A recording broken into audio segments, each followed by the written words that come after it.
Oi pessoal, tudo bem? Como vocês estão?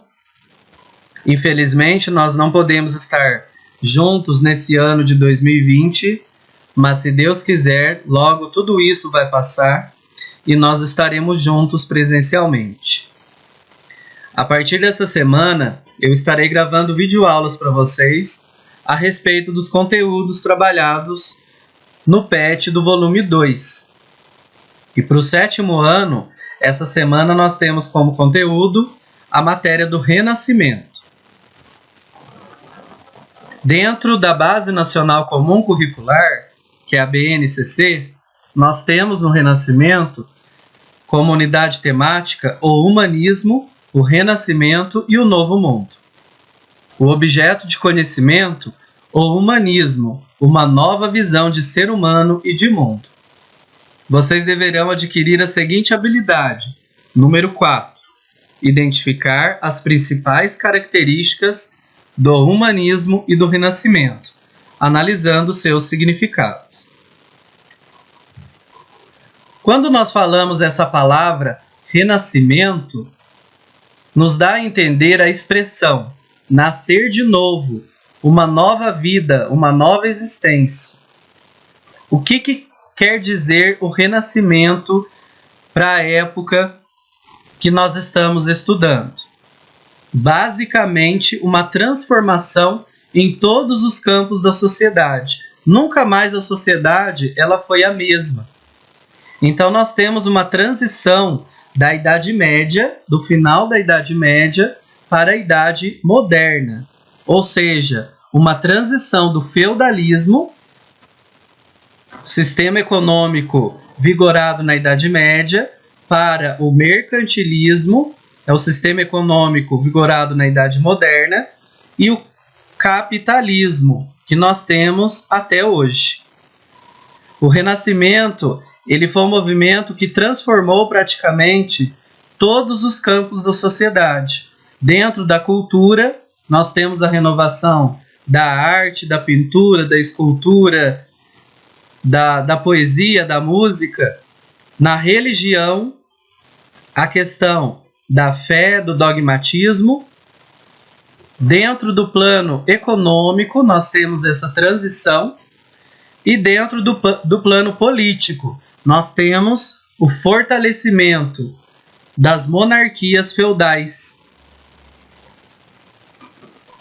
Aqui também nós temos duas imagens bem características, bem significativas do Renascimento, que nós trabalharemos mais adiante.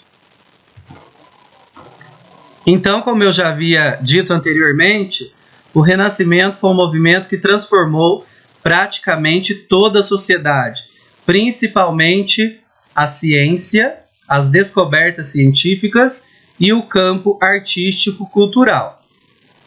Então, o Renascimento é um termo utilizado para identificar o período da história europeia durante os séculos XIV a XVI.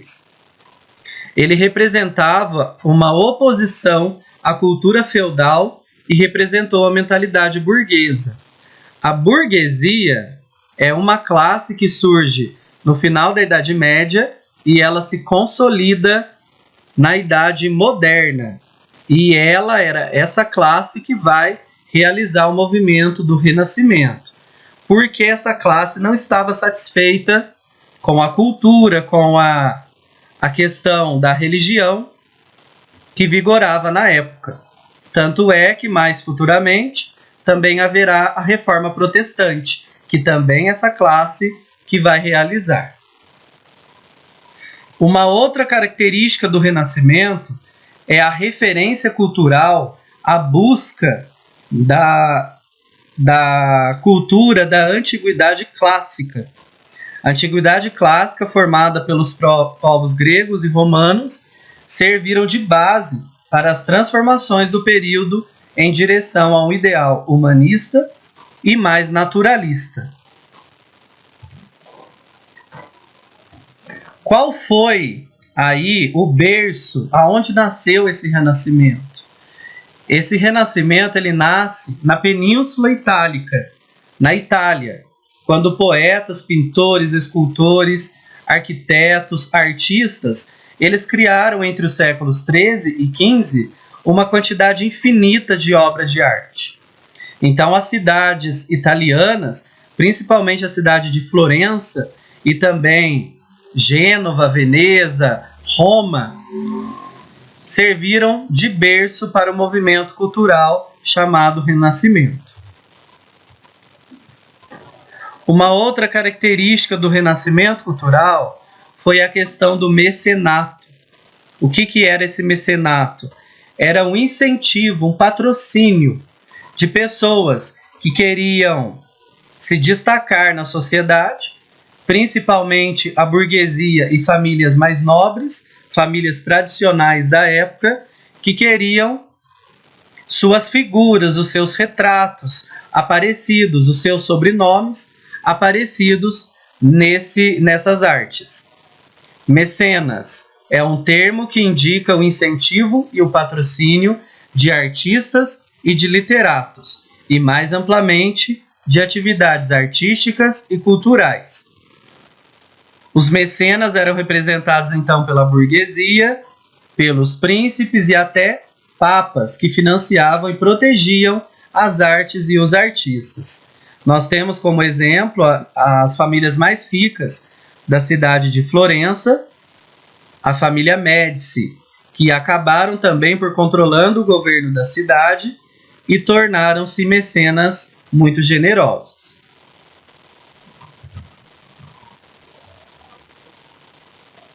Aqui nós temos os fundamentos do Renascimento.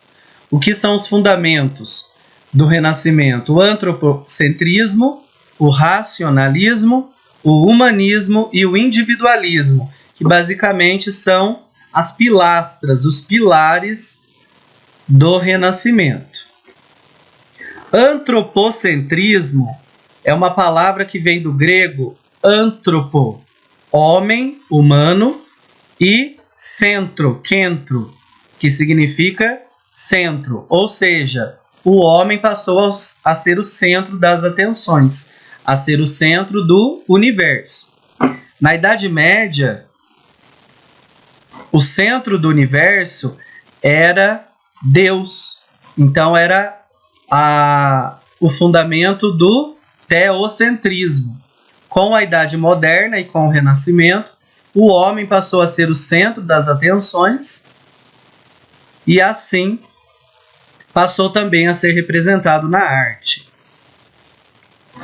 Segunda característica, racionalismo, é uma doutrina que afirmava que existe uma causa inteligível em tudo, mesmo que não possa ser demonstrada de fato, como a origem do universo. Basicamente, é o uso da razão, da ciência, para tudo. Ou seja, para você comprovar alguma coisa que você acredita, você tem que ter embasamento para tudo. E a última característica é o humanismo e o individualismo. O individualismo em oposição ao teocentrismo, que veio da Idade Média, e as concepções da filosofia escolástica. Ou seja, basicamente, é uma característica muito ligada ao antropocentrismo, no qual o homem e o individual também passam a ser o centro das atenções. Essas novas concepções expressaram-se nas artes plásticas e na literatura, na poesia, na música, e fez desenvolver o estudo da medicina, da física, entre outras descobertas. Aqui nós temos uma imagem muito famosa do Renascimento e representa a volta aos valores da antiguidade clássica, na qual os renascentistas se influenciaram muito pela cultura greco-romana. Aqui, principalmente dos gregos, no qual a busca pelo corpo perfeito, a mostra do corpo, o movimento do corpo, ele é mostrado. E aqui também, principalmente, essa imagem é muito famosa devido à presença da mulher.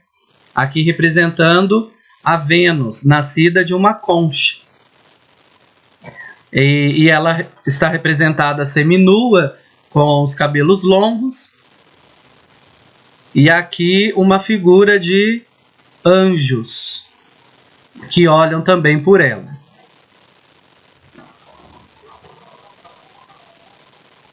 O Renascimento, ele traz uma nova maneira de representar o mundo.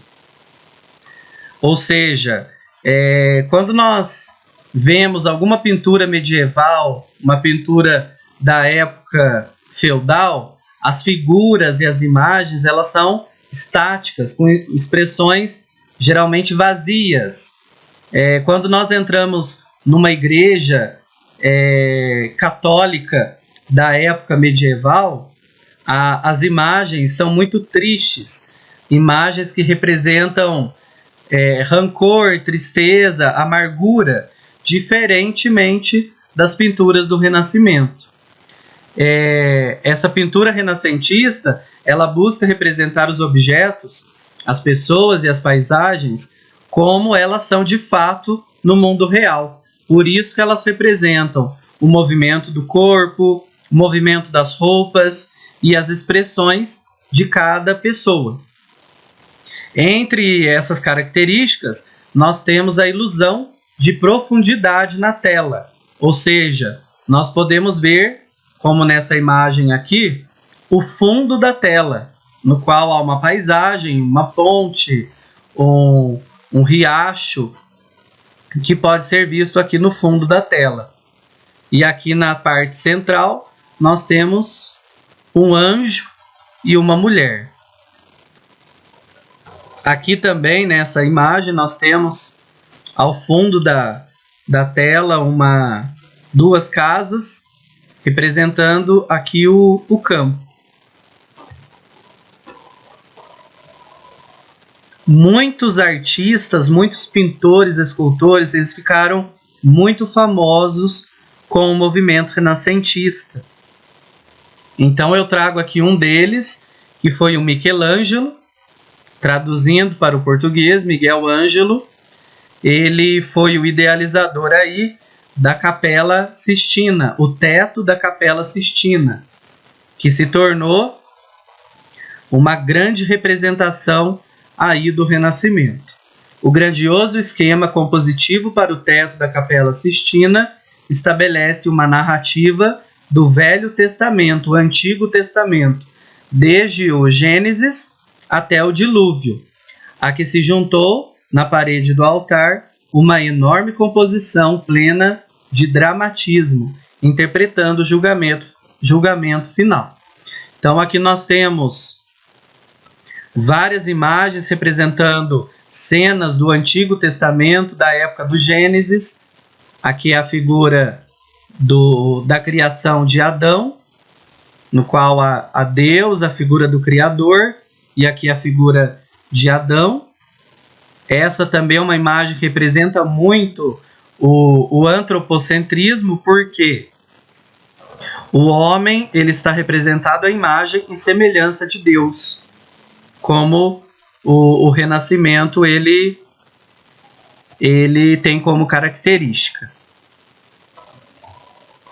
Muitas figuras de anjos também, que representam muito essa volta da antiguidade clássica. Michelangelo também ficou muito famoso na questão da escultura, principalmente esculturas em mármore. Aqui nós temos a escultura do Davi, o rei Davi, feita entre 1501 a 1504 pelo Michelangelo. Nós temos também aqui a figura do Moisés. Percebam os detalhes do corpo, o movimento do corpo, que eles tinham muita influência na cultura greco-romana. Outro renascentista bem notável para a época também foi o Leonardo da Vinci, que nós temos até filmes a respeito desse renascentista. Ele foi um dos mais notáveis pintores da sua época e possivelmente o seu maior gênio. Ele se destacou como um cientista, um matemático, um engenheiro, um inventor, um anatomista, um pintor, escultor, arquiteto, botânico, poeta e músico. E ele é conhecido por suas duas obras principais, que são a Mona Lisa e a Última Ceia. Aqui nós temos a imagem da Mona Lisa, é um dos quadros, uma das pinturas mais valiosas do mundo atual. E aqui também nós temos a figura da Última Ceia. Representa Jesus Cristo realizando a última ceia com seus apóstolos. Outra imagem que ficou muito conhecida na época e até hoje é essa do homem vitruviano, no qual Leonardo da Vinci ele representa o homem praticamente nu em volta de um círculo. E o homem ele pode ser visto tanto em sua parte frontal quanto em perfil. O Leonardo da Vinci também ficou muito famoso na questão da representação de mapas. Nós estamos falando de 1500, na qual a descoberta, o achamento da América, do continente americano. O primeiro mapa no qual conteve a América foi criado por Leonardo da Vinci. Aqui nós temos as descobertas científicas. Na época, surgiu também as descobertas científicas, no qual Nicolau Copérnico foi um dos principais idealizadores. Nicolau Copérnico, ele comprovou a teoria heliocêntrica contra a teoria geocêntrica que vigorava na época de Ptolomeu. O que foi a teoria heliocêntrica? O Copérnico, ele afirmou que o Sol é o centro do universo e os demais planetas giram ao redor dele. E não a teoria geocêntrica, no qual a Terra seria o centro do universo e os demais planetas giravam ao redor dela. E por essa descoberta, o Copérnico ele foi condenado à morte pela Igreja Católica, que era detentora do conhecimento na época.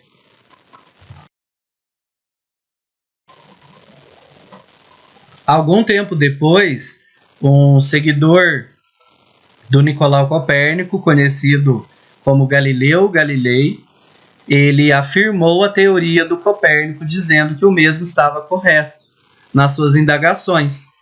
E ele comprovou essa teoria através do microscópio. A igreja acabou perseguindo o Galileu e ele foi sentenciado à prisão perpétua.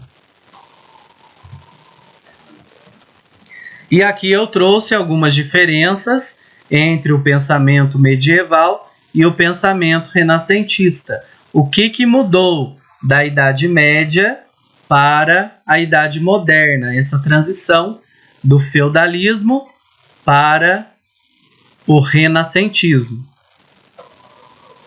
Como pensamento medieval, nós tínhamos o teocentrismo, que era Deus como centro do universo. Já no pensamento renascentista, nós passamos a ter o antropocentrismo, que é basicamente o homem como centro do universo. A fonte de verdade, a fonte de conhecimento na Idade Média era a Bíblia, que ficava nas mãos da Igreja Católica.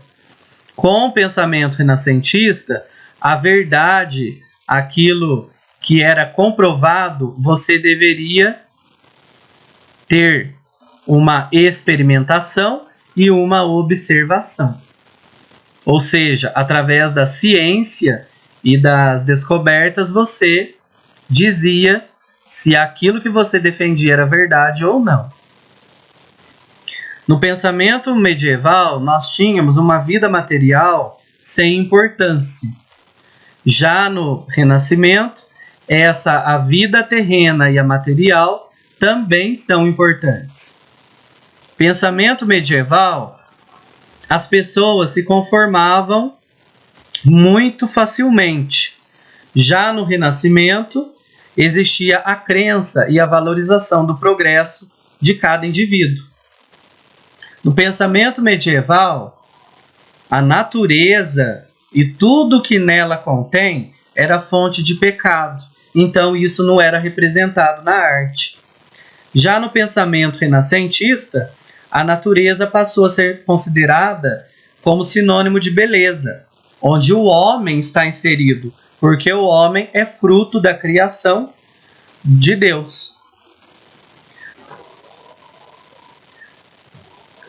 E agora, depois dessa aula, vocês irão realizar as atividades das páginas 64, 65 e 66 da apostila do PET do volume 2. Bons estudos, logo logo nós estaremos juntos novamente.